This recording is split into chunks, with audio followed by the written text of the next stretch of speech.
Abordamos ahora el bloque número 3 de nuestra introducción a los libros apocalípticos y deuterocanónicos del Antiguo Testamento.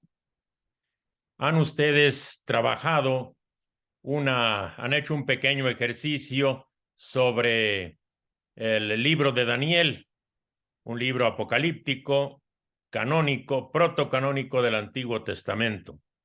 Y en ese ejercicio han tratado de ver las semejanzas y las diferencias que tiene ese libro con unos pasajes correspondientes en el libro del Apocalipsis del Nuevo Testamento, porque el Apocalipsis alude mucho al libro de Daniel. Y allí ustedes han visto que en los pasajes escogidos, sobre todo en los de las bestias y en el episodio del Antiguo de Días, que está sentado en el trono, y el Hijo del Hombre, hay semejanzas y hay diferencias. Ustedes constataron que en lo que se refiere a las bestias hay muchas semejanzas en la descripción y características de esas bestias malévolas, que son las bestias imperiales, símbolos del imperio. Pero también hay algunas diferencias notables. Por ejemplo, en el libro de Daniel se habla de 4 bestias. Y en cambio, en el libro del Apocalipsis, las características de las 4 bestias se concentran en una sola, porque era un único imperio el que, con el que se confrontaban los primeros cristianos. Bien, en cuanto a la figura del que está sentado en el trono y la figura de Jesús en el Apocalipsis, ustedes notaron que hay semejanzas, sobre todo en las características, en la descripción, en los rasgos del Antiguo de Días y de Jesús resucitado. La diferencia notable es precisamente que los rasgos que aparecen en el libro de Daniel se refieren exactamente a ese símbolo de Dios Todopoderoso, de Dios Padre, se refieren pues a Dios.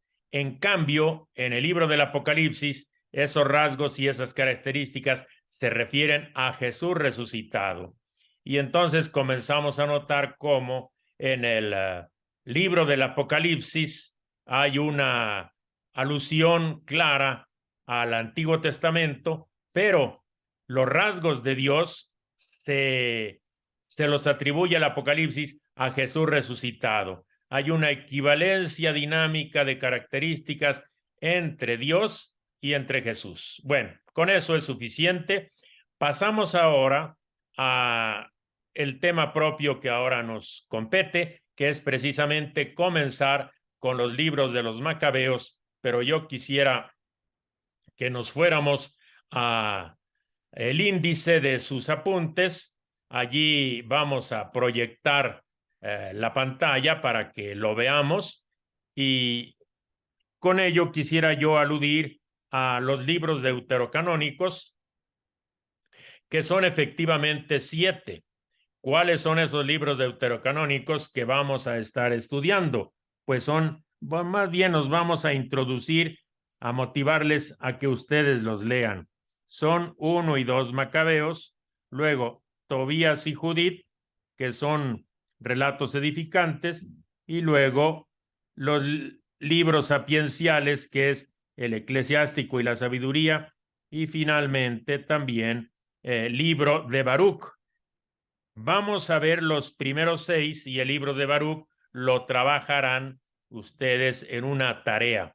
Entonces, los libros deuterocanónicos los vamos a ver en la historiografía antigua de los Macabeos, son 2, luego en los relatos edificantes de Tobías y Judith, otros 2, ya van 4, y luego los 2 libros sapienciales, que son el Eclesiástico y la Sabiduría, ya van 6, y finalmente el libro de Baruch, que ustedes van a trabajar en la tarea. Y con eso les invito a que vayamos a la página número 7 de nuestros apuntes, y allí abordamos el libro de los libros de los Macabeos. Se trata de dos libros, página número 7, ya estamos. Se trata de dos libros que son deuterocanónicos, están en el canon cristiano, Bien, sabemos que los libros de los Macabeos son 4 libros, pero solamente los primeros 2, 1 y 2 Macabeos, están en la Biblia. Los libros se encuentran, los 4, en la traducción griega de los 70, en la Biblia griega de los 70. Nosotros trabajamos y consideramos solamente los que son considerados canónicos, los primeros 2, que están entonces en la Biblia cristiana. 1 y 2 Macabeos no son uno la continuación del otro, sino que son 2 obras paralelas. Para nosotros los católicos, 1 y 2 Macabeos son canónicos, son inspirados. La tradición protestante no acepta ninguno de los libros de los Macabeos, ninguno de los 4, ni siquiera 1 y 2 Macabeos. Bien, vamos ahora a dar una información histórico-crítica sobre estos 2 primeros libros de los Macabeos. Comenzamos con el primero. ¿En qué idioma se encuentra? Se encuentra en idioma griego, pero se piensa que el idioma original sea el hebreo, pero en los 70 están obviamente en griego y sin duda una traducción de un probable original hebreo. No es seguro, pero se postula por la manera como se presenta el texto griego que deja ver que detrás hay un original hebreo. ¿De qué fecha es este primer libro de los Macabeos? De finales del siglo II antes de Cristo. Tengamos presente más o menos, vamos a suponer el siglo II antes de Cristo, estaríamos entonces entre el 150 y el 100, entre el 150 y el 100 antes de Cristo. Ahora, ¿a qué periodo de la historia se refiere? ¿Qué periodo de la historia es reseñado? Un periodo relativamente corto, del 175 al 134. Por lo tanto, primero de Macabeos estaría entre el 130 y el 100. Se habría escrito por el 130 y el 100. ¿Cuál es su propósito? Su propósito es bien claro. Se trata de legitimar la dinastía de los asmoneos, que son precisamente aquellos que lucharon contra los helenistas, lograron una victoria relativa y se establecieron en dinastía, que sería Judas Macabeo, sería su hermano, sus 2 hermanos sucesivamente, sus hermanos como serían Jonatán y Simón, que formaron una dinastía. ¿Quién sería el autor de este primer libro de Macabeos? No lo sabemos, es un autor anónimo. Pasamos al segundo libro de los Macabeos, que es una obra paralela al primero. ¿Qué tipo de literatura? Pues como el primero es historiografía, pero historiografía antigua. No pensemos que es una historia como las de nuestra época. Es la forma de hacer historia de aquella época, de hace poco más de 20 siglos. ¿En qué idioma fue escrito? Seguramente fue escrito desde el principio en griego y también el original. El libro original sería escrito en griego. No se nota un original hebreo. ¿De qué fecha es? Pues muy probablemente después del año 124, después del 124 antes de Cristo. Quiere decir finales del siglo II antes de Cristo. ¿A qué periodo se refiere? Se refiere al periodo más o menos entre el año 180 y 160 antes de Cristo. Ahorita vamos a ver por qué.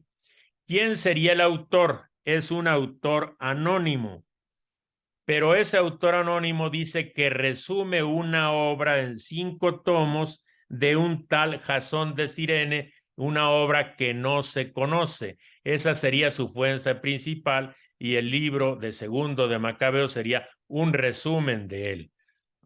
El estilo es un estilo literario, retórico y un tanto recargado, un tanto ampuloso. Vamos a ver los esquemas de los dos libros. El esquema del primer libro de los Macabeos comienza con una introducción, sigue presentando a Matatías, que es el padre de los hermanos Macabeos, a Matatías, su padre, que se rebela contra las órdenes imperiales, y luego vienen sucesivamente su hijo mayor, o el protagonista de la obra, que es Judas, apodado el Macabeo, el martillo según algunos, otros el escogido, Judas el Macabeo. Y ahí estarían los capítulos del 3 hasta el capítulo 9:22. Luego se reseñan las hazañas de Jonatán, hermano de Judas, de 9:23 a 12:53. Y finalmente las hazañas de Simón, también hermano de Judas, que va del capítulo 13 al capítulo 16. Entonces, primero de Macabeos nos presenta una historia bien eslabonada de Matatías y sus tres hijos, Judas Macabeo, Jonatán y Simón. Por su parte, el libro segundo de los Macabeos nos presenta una obra paralela, pero de un estilo un tanto diferente. Comienza con unas cartas dirigidas a los judíos de la diáspora de Egipto. Sigue con un prólogo del autor donde explica sus propósitos. Luego nos va a hablar de Heliodoro y la profanación del templo, la profanación pues urdida por Antíoco IV Epífanes.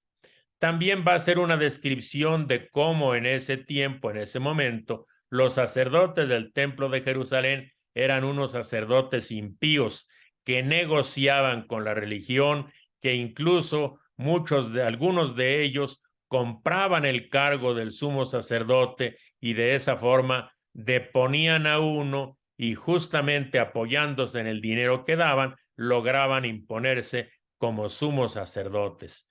Entonces estos sacerdotes impíos que son explicados como causa, entre otras, de la persecución que sufrió el pueblo. Hay persecución por la impiedad que se vive en el templo de Jerusalén. Luego, este es el capítulo 4 al capítulo 7. La persecución es descrita con algunos detalles en donde nos van a presentar pues el martirio de algunos de los hermanos macabeos.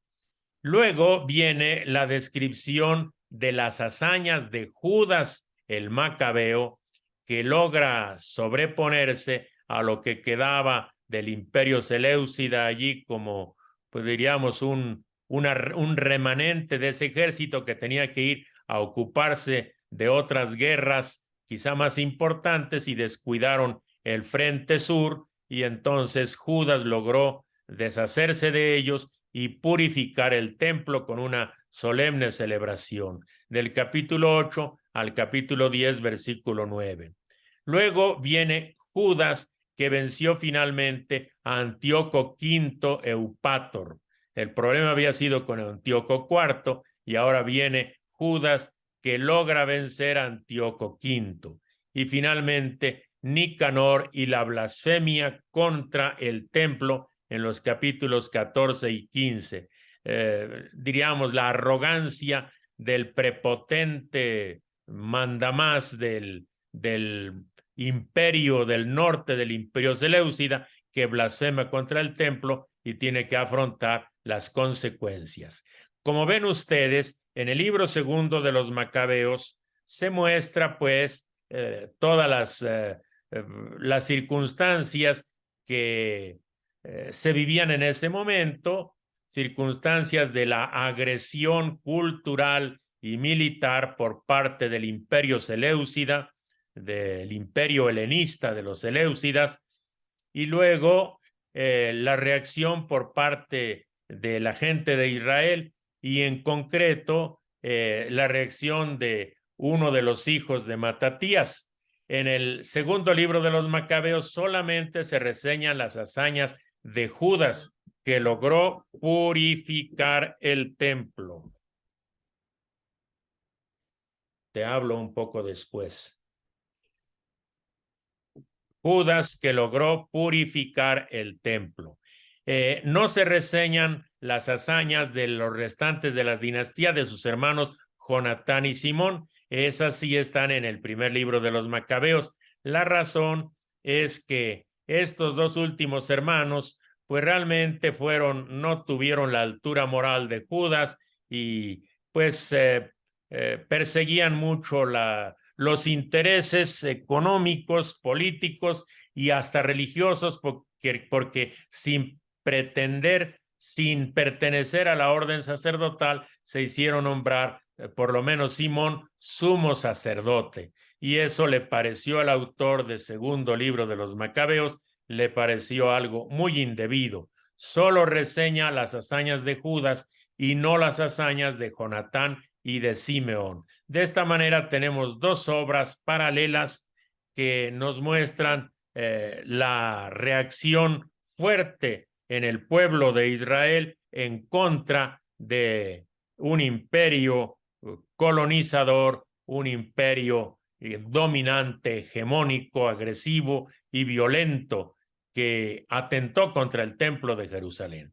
Vamos a ver el mensaje teológico de estos dos libros, uno por uno, pero el mensaje teológico es fundamental, que es la resistencia militar y cultural ante el imperio tirano, ante la tiranía del imperio. Es una resistencia que se va a realizar en forma heroica frente a los seleucidas y sobre todo a las campañas de Antíoco IV Epífanes, el profanador del templo y aquel que quiere imponer la cultura y la religión de la cultura helenística, de la cultura griega en Israel. Y lo hizo con el apoyo de algunos judíos que se pasaron más bien del lado de las novedades y de la grandiosidad del imperio dominante.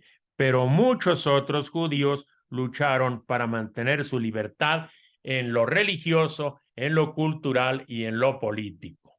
Vamos a ver ahora cómo esto se va a presentar en el primer libro de los Macabeos, el primero. El punto de vista que tenemos que remarcar es un punto de vista religioso, es una historiografía antigua de carácter religioso. Pero aunque es una obra religiosa, no menciona directamente el nombre de Dios. Habla en forma indirecta. En vez de mencionar a Dios, habla el cielo. Y de esta forma pretende respetar la trascendencia, un poco como San Mateo, que prácticamente habla siempre del reino de los cielos y no del reino de Dios, excepto 4 veces, como hacen los otros evangelistas, una forma para acentuar la trascendencia de Dios. Ahora, algo que no se nos debe pasar es que el primer libro de los Macabeos está escrito desde unas posturas teológicas cercanas a la teología de los saduceos. Y vamos a ver algunas formas de esa teología. Entonces, lo primero que tenemos que ver es que el Dios de Israel es el protagonista de la historia y es el verdadero protagonista de los hechos porque Él dirige la historia. Dios es el que dirige la historia. Y entonces, cuando la historia se encamina contrario a la voluntad de Dios, Dios interviene y suscita salvadores para su pueblo, como en este caso serían los macabeos, los hermanos macabeos. Y el pueblo de Israel logrará vencer, pero vence gracias a Dios, gracias a Él y gracias a los jefes militares que Dios suscita. Ahora, en este primer libro de los macabeos, toda la esperanza del pueblo es la esperanza en esta vida. Todo se juega en esta vida. No hay esperanza más allá de esta vida. Por eso el libro elogia a los mártires perdón, por eso no elogia a los mártires que luchan y que mueren. No hay elogio de ellos porque se murieron, entonces como que no reciben recompensa. Por eso no hace un grande elogio de los mártires, pero sí nos va a presentar la opresión como un mal tremendo que debe superarse a cualquier precio, incluso alistándose para la guerra y aliándose con quien sea necesario para derrotar al enemigo extranjero. Entonces, no hay esperanza en el mundo del más allá. Ahora, sin embargo, en este mundo, que es el único que existe para Primero de los Macabeos, a Dios sí se le puede encontrar. ¿Cómo encontramos a Dios? Pues sobre todo a través de la oración, y hay varias oraciones, y a través de la ley. La observancia de la ley es una manera de manifestar que estamos haciendo la voluntad de Dios y en comunión con Él. Entonces, por eso la lucha no es tanto solamente de los seleucidas con los macabeos, sino es los observadores de la ley contra los adversarios impíos. Esa es la lucha. Adversarios impíos, los que observan la ley contra los adversarios impíos, porque esta visión es totalmente religiosa. Y pasamos así al segundo libro de los Macabeos, que es como dijimos, es una obra paralela. Esta es una historiografía antigua de tipo religioso y en su teología, su manera de ver la historia, sigue un esquema de la historia de la salvación. Ese esquema pues es muy sencillo, ¿verdad? Hay un ambiente de fidelidad o una época de fidelidad, luego se comete pecado, como consecuencia del pecado hay un castigo y finalmente Dios tiene misericordia. Que no se nos olvide entonces este esquema de la historia de la salvación. Fidelidad inicial, el pecado que se comete, el castigo que se tiene que afrontar y la misericordia de Dios. Y como temas principales de esta teología, después de su esquema, vamos a decir, que se tiene una visión de Dios, una manera de entender el templo y una manera de entender la ley. Y así damos vuelta a la página y vamos a la página 8. Y comenzamos con Dios, luego vamos con el templo y finalmente vamos con la ley. Bien, entonces, ¿qué cosa encontramos sobre Dios? Sobre Dios, la teología es el acentuar un poco algunas invocaciones de Dios. ¿Qué concepción hay de Dios en el segundo de los Macabeos?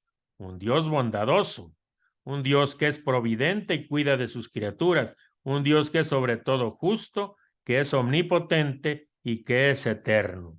Así se invoca a Dios, pues con esos rasgos muy propios de esa teología bíblica.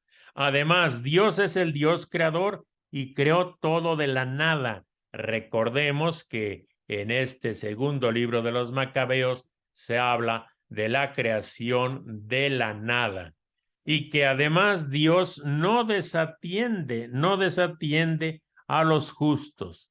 Y Dios es el que concede las victorias a su pueblo y en esas luchas protege muy particularmente al pueblo de Israel. O sea, un Dios providente que cuida muy bien de su pueblo y lo hace utilizando su poder porque Él es justo y obviamente va a buscar la derrota de los impíos porque Dios es bueno.